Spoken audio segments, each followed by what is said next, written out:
représente les perles de verre. Alors, les perles de verre, le jeu est composé de 2 rangées de 5 puits et de 2 coupes.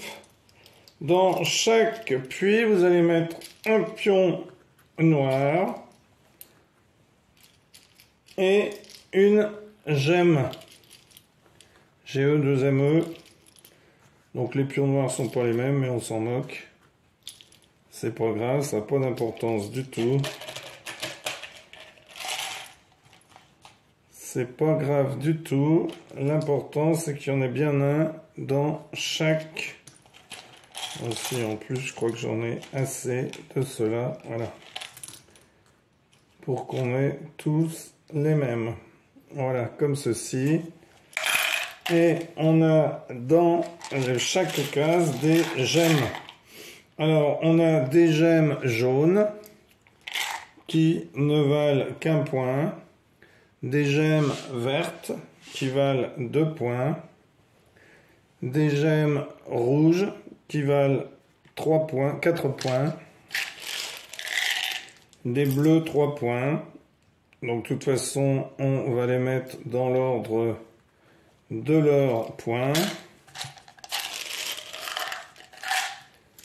Voilà. Donc, 4. Et je vais mettre des gemmes blanches qui valent 5. Et des gemmes jaunes qui valent 1 point. Donc, vous installez le plateau de jeu comme ceci. Et il y a 30 points de gemmes dans le jeu. Les joueurs se déplacent et doivent se déplacer à tour de rôle.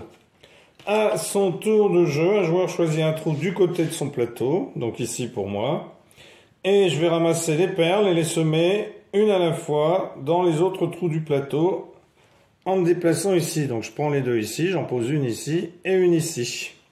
Alors, lors du semis, je peux choisir soit de déposer la pierre ici et la perle ici, la gemme ici, soit la gemme ici et la pierre ici. C'est vous qui choisissez où est-ce que vous déposez soit la pierre, soit la gemme, soit la pierre.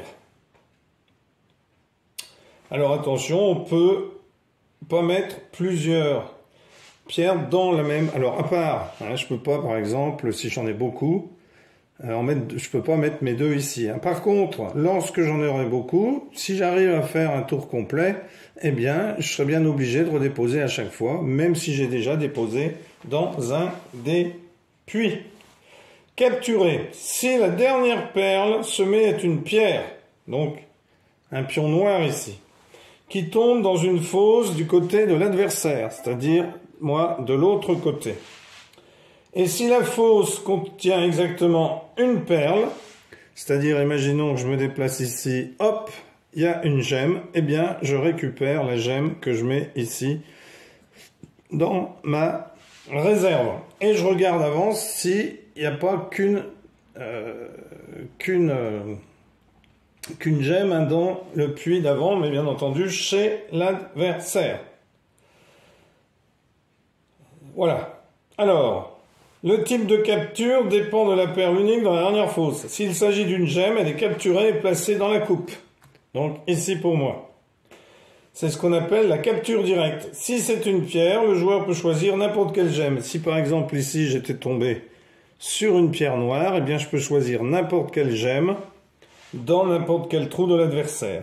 Et je la placerai ensuite ici dans ma réserve, ma coupe. Hein. Oui, ma coupe. La coupe de l'adversaire et ma coupe. Voilà. S'il n'y a pas de gemme sur le plateau, eh bien, je pourrais prendre à ce moment-là un gemme dans la coupe de mon adversaire. Alors, il y a des captures multiples, comme je vous l'ai expliqué tout à l'heure. Et si un joueur vide sa dernière fosse alors qu'il reste des gemmes en jeu, l'adversaire est obligé de lui nourrir au moins une perle lors de son prochain tour. Un joueur ne peut gagner en fin de partie que s'il a au moins 15 points. Si j'ai pas 15 points, eh bien attention, il ne faut pas que je vide les fosses de mon adversaire. Car là, j'aurais perdu. Alors on peut faire une petite démonstration, mais vous avez compris, hein, c'est tout simplement un Mancala.